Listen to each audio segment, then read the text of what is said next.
Ngayon, di ba minsan I read, Patrick's not a breeder, this and that's not a breeder. Okay naman sa akin eh.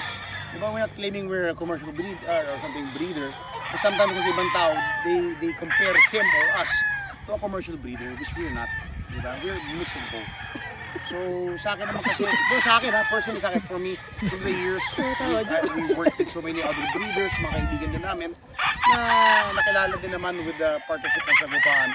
But we also did our own, even during the time na buhay pa ang tito ko, the late George Sales, di ba? We've been fighting our own birds. Palo naman eh, di ba? Kasi hindi naman lahat papalo eh. We breed, kasi 500, experience yan.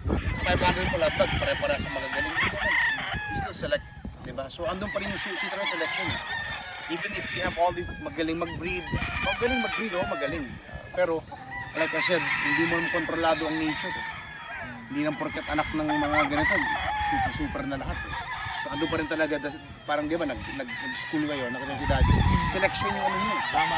Yung sistema eh. Even I was surprised, nakita ko yung isa kaibigan natin na sa La Union, Batch 3. Si former councilor, attorney Hukar, at TN Game Farm sa La Union. Sabi niya, nakita niya, the one thing na difference nakita niya, yung sistema na ginagawa natin. Nakuha niya rin naman. Sabi niya sa dito, simple, wala kang sikreto ginagawa siya. Walang sikreto. Natural way. Ang nakita ko kasi yung selection niya. But the question is, paano ba talaga humawak? Ano ba talaga yung pinipili ko? I don't know. Kaya nakuha siya si Erpat, diba? He wants things very simple. Yan lang yan. Kailangan logical. Kailangan basta simple. Mas maganda simple. Oo. Kaya ano nakaraang seminar ng compact seminar, not school, but the compact seminar is Phuket sa La Union. Nagulat sila kanila may mga cabinet. Wala na. And I was happy na salita na si Atty. Kumar na sabi ko, nag-increase ng malaki ang percent of winning ko since I simplified everything and I followed the system. Yun ang sikreto niya, idol yung sistema. Yun naman yun eh. Because ang daming breeders na magagaling eh. Diba, you can select from all of them.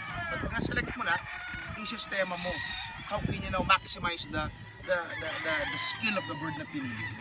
Kasi diba? Parang pag the more na nag-experiment ka, nalilito ka lang, you know? Totoo. Hindi mo alam kung, ito pala yung tama. Sabay, Kaya nga sabi, Simplicity is the best. Theory! Simple lang naman eh. Kasi I think about that, na through the years I grew up, I'm 53 now, since I was a kid, yun talaga ang lagi na keep things simple. Diba? Parang sa kanya, less talk, less mistake. Tapos, many talk eh, many problems. Many mistake. Hindi yun na nga eh, kasi diba, ako may mga kaibigan ako personal na nag-breed.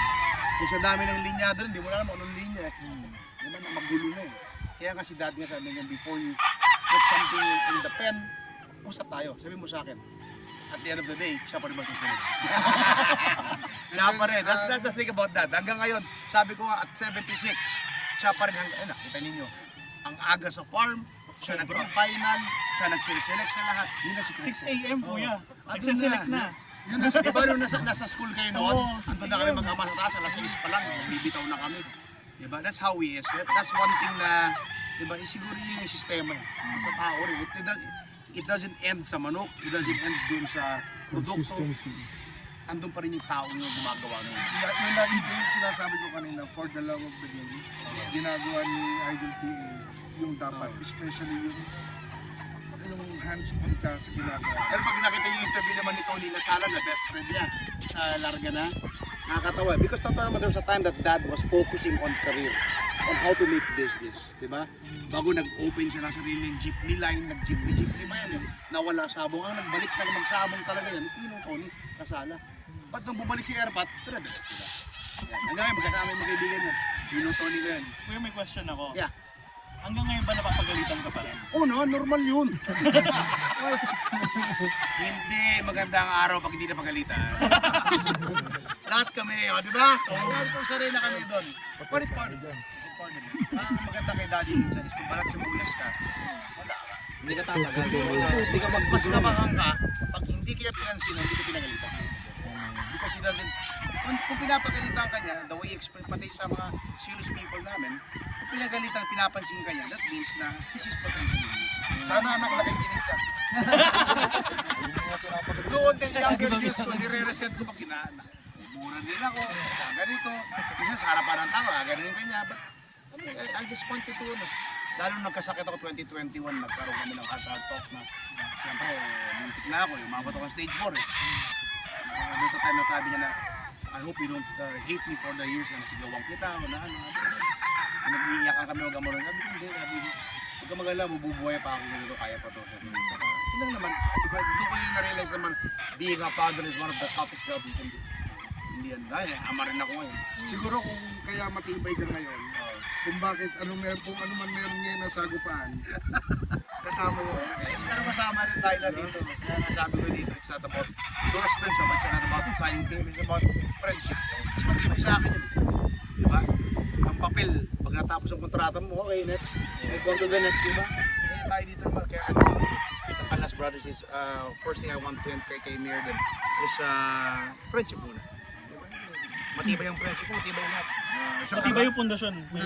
Isang karangalan naman na sa amin, isang karangalan sa amin. Ngayon, malalaman na tao na itong taong ito ay pala kaibigan. Very humble, Very humble. down to earth talaga, sobra friendly. Kasi akala nila parang ano eh, strict na masyado eh. Hindi naman. No, hindi. Daddy stricto, hindi mo matatanggal yan because if you know his history, nakita niya naman, siya nag-arugali sa mga kapatid niya. Since the beginning, sa akin sila magkakapatid. Maaga na wala ang lola ko noon before may lolo, they married. Siya talaga, ito ngayon, the responsibility of the family, parang nasanay na eh. It's an Ilocano thing. Ako nga, compound kami nakitira. May bahay ako isa sa ibang sabuti. Ako boss, lilipat na ako eh, malaki mo mo. Hindi ka lalayo sa akin, ito panganay ko. Hindi ko kakalimutan yan. Nagkaroon ako, hindi. Kung kailangan ko palakihin yung bahay mo yun, akong bahay sagot ko yan. Pero hindi ka lalayo. Yung bahay mo doon, parenta mo. Ito katabi ko. Hindi kasi kami magbadi-badi yan. Oh my God, kung pwede ko lang sabihin, yung mga pinagdaan namin mga kalokohan, ako po. Alam na yun, alam na yun. That's a father is something. Kaya kung nagkasakit din ako, alam nila, Jolo has been a good friend naman. Jolo, ganito Jo, para makilala eh. Jolo Losanes, kilala din, isa sa mga akala ni Doc Jolly, doktor ito. Jolo was a manager before, na anong restaurant?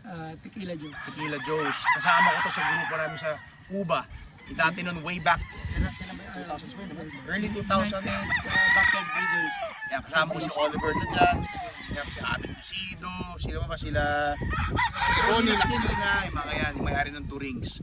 Who caters yung ating pagkain pag sa school. Diba? Makakabarkada kami. It was one of the first mga kami natin nun. Dito sila parang sineme na rin. Wala pang sa ano nun. Bagong-bago pa sa paano dito siniseme na rin yung grupo nyo dito. Kaya kita mo na matagal na kayo magkakasama. Yung sinasabi ko, the friendship na naging bond namin, they know that. Ito, naging salesman namin to rin dati nun. Napakinitan, namura din. Siya lang ang salesman na dati noon na wala nang benta na nawawala ng stocks. Pagka hindi ka napagalitan ni Kay, hindi ka niya mahal.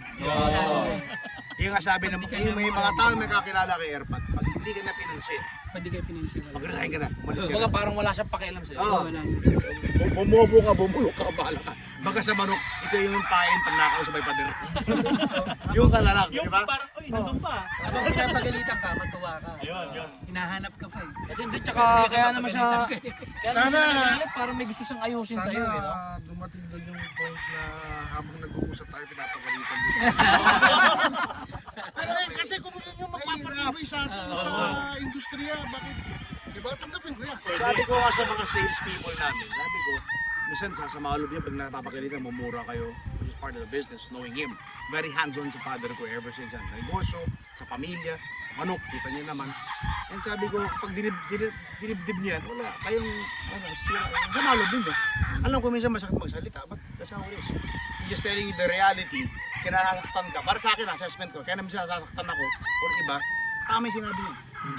Diba? Na tamad ka. Or kulang ka sa ganito. Shit, sakit. Nakakainis. Pero, ano? Baka kailangan mo baguhin talaga. Oo.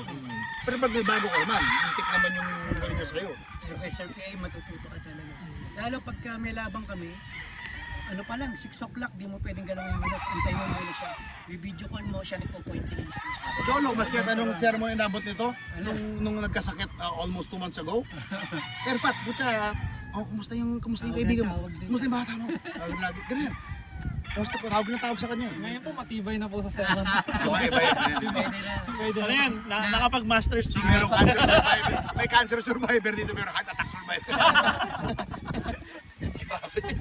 But anyway, coming back to this, ayan, kita niyo po, at least you have an insight of how that is, di ba, ang angle na marami nagmamarok talaga, mga newer cockers na, or mga breeders na hindi ganong kilala si Airpat. Because sometimes it kind of makes me, parang nakapaganoon ako na, akala nila si Airpat gambling. No, it's not. Alam naman natin na kasama naman sa sabong ang pagpupusta, which is gambling. Di ba? Pero hindi nyo makita si Airpat na nagtatrabisiya.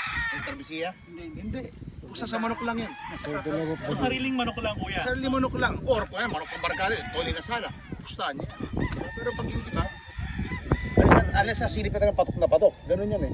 Pero hindi siya yung susugal na dire-diretso.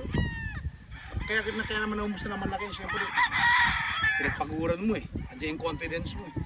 Bilang hindi mo pupustahan, di ba? Hindi para wala kang tiwala sa sarili mo sa manok mo. Tipong hands-on talaga, tapos alam mo talaga na... Alam niya. Alam niya kung saan na umabot yung kalidad ng manok. Kaya yung quality na he knows and he sees from his own observations and experience, I will bet it's big ganun. Di ba? Tsaka iniisip niya sa rin yung mga farm boys, pagka ganun. Ngayon kayo dyan, pumalo ang haba ng tahid niya, no? Kayo po, Boss Tony, pumupusta po kayo. Pupusta ako, pero hindi mo. Wala kayo, dalawang Malaki diferensya sa pusta niya.